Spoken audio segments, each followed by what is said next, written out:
স্বাধীনভাবে দেশে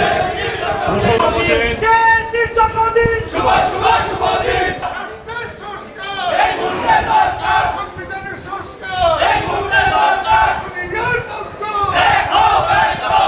সবুজের পতাকা সব তোমায় দেখা যায়, স্বাধীনতার পতাকা সব তোমায় দেখা যায়, বাংলাদেশের পতাকা সব তোমায় দেখা যায়, ব্রিটানিয়ার পতাকা সব তোমায় দেখা যায়। আজকে আমরা একটু শ্বাস ফেলতে পারছি,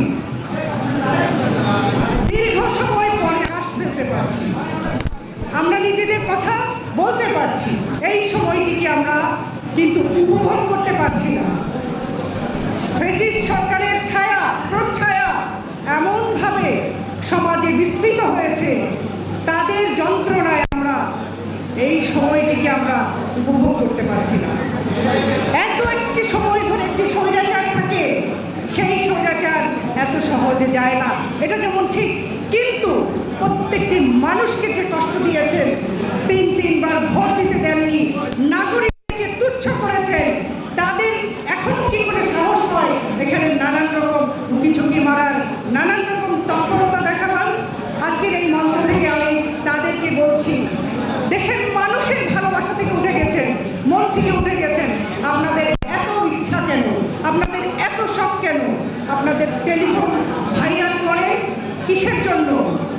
এবং এই ভাইরালের মধ্য দিয়ে জনগণ কিন্তু জেনে গিয়েছে আমাদের সমস্ত, দেখেছো তো বটেই, এখনো যে কোনো মাত্র বিন্দুমাত্র অনুশোচনা নেই। আজকে আমাদের এই প্রতিষ্ঠা বার্ষিকীতে আমরা অঙ্গীকারটি করতে চাই, একটি শুভ রাজনীতি, একটি আদর্শিক রাজনীতি, একটি মানুষের পছন্দের রাজনীতিটা আমরা করতে চাই।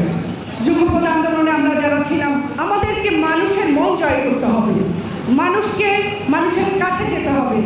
শুধু দখলবাজ দিয়ে আমরা রাজনীতিতে টিকে থাকতে পারবো না।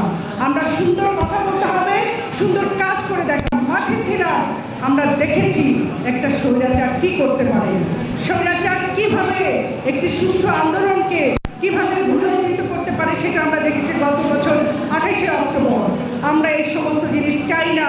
আমরা চাই 15 বছর এবং তারও অনেক বেশি সময় ধরে যে স্বৈরাচার যে সমস্ত জনমানুষের আকাঙ্ক্ষাগুলোকে প্রতিদিন পদে পদে বাধা দিয়েছে, প্রতিনিয়ত বানচাল করার চেষ্টা করেছে, সেই সমস্ত বিষয়গুলো আমরা আর উত্থান দেখতে চাই না। আমরা চাই যথাসম্ভব সংস্কার করুন এবং নির্বাচনের দিকে হাঁটুন। এই জন্য বলছি যে বাকি কমিশনগুলো হয়েছে, তাদের কাজ চলমান থাকতে পারে, কমিশনগুলোর সময়ও লাগবে, কিন্তু দেখুন মানুষ কিন্তু অপেক্ষা করে আছে একটি নির্বাচনের জন্য। সেদিকে আমাদের হাঁটতে হবে, সংস্কারকে মাথায় রেখেই আমি বলছি। যখন প্রশাসনিক অবস্থা টালমাটাল, তখন আমরা একটা নির্বাচন গেলেও যে আমরা আদৌ আমাদের আকাঙ্ক্ষিত লক্ষ্যে পৌঁছাতে পারবো কিনা, সে বিষয়টি আমাদের লক্ষ্য রাখতে হবে। আজকে জাতীয় নীতিগত কথা বলবেন এই 52তম প্রতিষ্ঠা বার্ষিকীতে নতুন করে আমি বলতে চাই, জাতীয় সমাজতান্ত্রিক দল